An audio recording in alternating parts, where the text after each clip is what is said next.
તો હેલો મિત્રો, જે ગુજરાત પોલીસ ભરતી બહાર પડી છે તેની અંદર જે હસમુખ પટેલ ટ્વીટ કરીને જણાવી રહ્યા છે કે જે 12માની માર્કશીટ છે, જે સક્ષમ પરીક્ષાઓની છેલ્લી માર્કશીટ છે, તે મુજબ જ તમારે નામ નાખવાનું છે. તો એ કઈ રીતે નામ નાખવાનું છે તેના વિશે મહત્વનો વિડીયો છે, તો બન્યા રહેજો વિડીયોના અંત સુધી. તો વિડીયોની શરૂઆત કરીએ તો મિત્રો, જે હસમુખ પટેલ છે તે તમે જોયું જ હશે કે 3 થી 4 ટ્વીટ કરીને જણાવ્યું હતું કે તે ઉમેદવારોને જુદા જુદા દસ્તાવેજોમાં જુદા જુદા નામ હોય. એટલે કે તમારે જો 10મામાં ભણતા હોય ત્યારે કોઈક નામમાં ભૂલ હોય, તમારા સરનેમમાં રસ્વ દીર્ઘયમાં ભૂલ હોય, એવું પણ બની શકે. જો ઇંગ્લિશમાં હોય તો સ્પેલિંગ મિસ્ટેક પણ હોઈ શકે.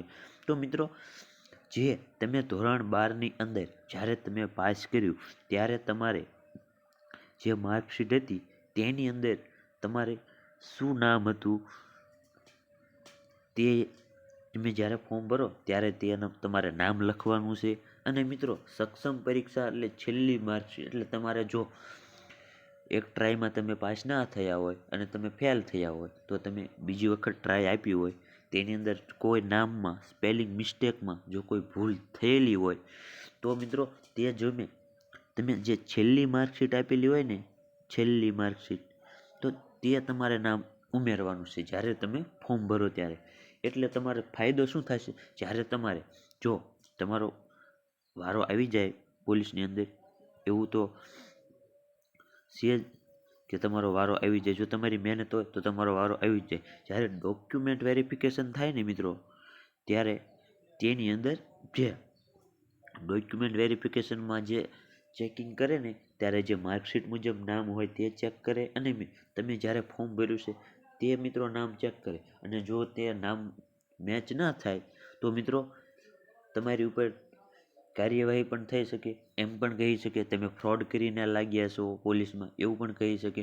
અને તમારો જે ઓર્ડર છે કેન્સલ પણ થઈ શકે, એવું બની શકે છે. એવું જો મોટા ભાગે તો એવું બનતું નથી, તો મિત્રો એવું બની શકે છે. એટલે પહેલેથી જ તમને સતર્ક કરે છે અને જણાવે છે. તો મિત્રો, તમારે કઈ રીતનું નામ નાખવાનું તે પણ હું તમને એક ડેમો ફોર્મ્યુલાથી પણ બતાવી દઉં. તો બન્યા રહેજો અંત સુધી, તે પણ હું તમને બતાવી દઉં. તો પહેલાં આપણે આ ટ્વીટ વાંચી નાખવી. તો ઉમેદવારોને જુદા જુદા દસ્તાવેજોમાં જુદા જુદા નામ હોય છે. એટલે કે જુદા જુદા નામ હશે. નામ બદલવા ગેજેટ. નામ બદલવા ગેજેટ કરેલું હોય ગમે તે સ્થિતિ હોય તેમણે ધોરણ 12માં અથવા તેની સક્ષમ પરીક્ષાની છેલ્લી માર્કશીટ મુજબ જ નામ અરજીમાં લખવાનું છે અને તે જ માર્કશીટ અપલોડ કરવાની છે.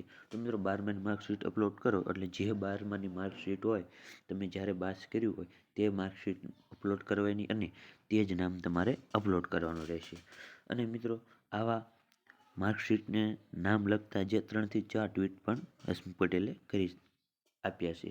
તો મિત્રો, જણાવું કે કઈ રીતનું નામ તમારે લખવાનું રહેશે.